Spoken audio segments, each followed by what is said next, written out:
The Suez Canal crisis continues as the authority guarding the area hopes to have the enormous ship back in action on Saturday by using tides to propel its exit. The Suez Canal, a vital passageway for trade, has been blocked since Tuesday by a huge container ship.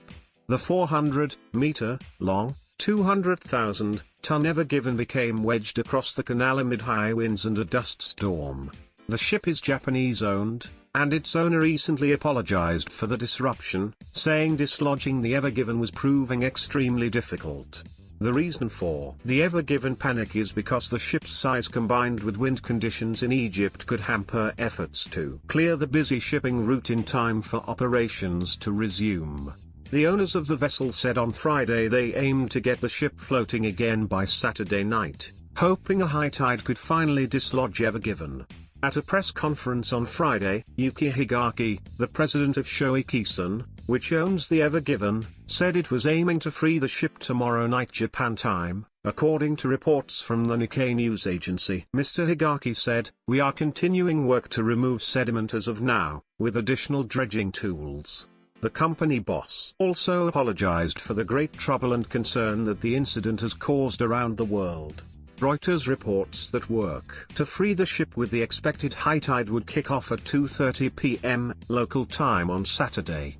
An official at the Suez Canal Authority told Japanese reporters at the Asahi Shimbun they plan to make at least 2 attempts to free the Ever Given on Saturday with the high tide.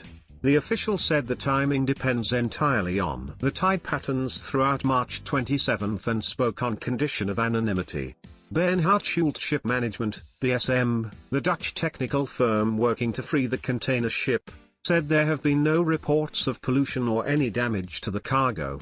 The international company said initial investigations have ruled out any mechanical or engine failure as a cause of the grounding.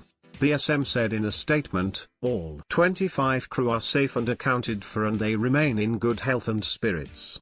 All the crew are Indian nationals and remain on board. They are working closely with all parties involved to re-float the vessel, and the hard work and tireless professionalism of the master and crew is greatly appreciated." Some ship operators have parked up in the opening of the Suez Canal in the hopes Ever Given will become unstuck in the next few days. However, some captains have opted to switch their trade route, instead going around the Cape of Good Hope off the coast of Africa, for fears the ship will be stuck for some time to come. As a result of the world disrupting blockage, oil and natural gas prices have risen, but a number of economists believe the impact will be short-lived. Capital Economics said on Friday, while there may be a temporary boost to commodity prices as freight is disrupted and ships are forced to divert around Africa, we don't foresee any long-lasting implications.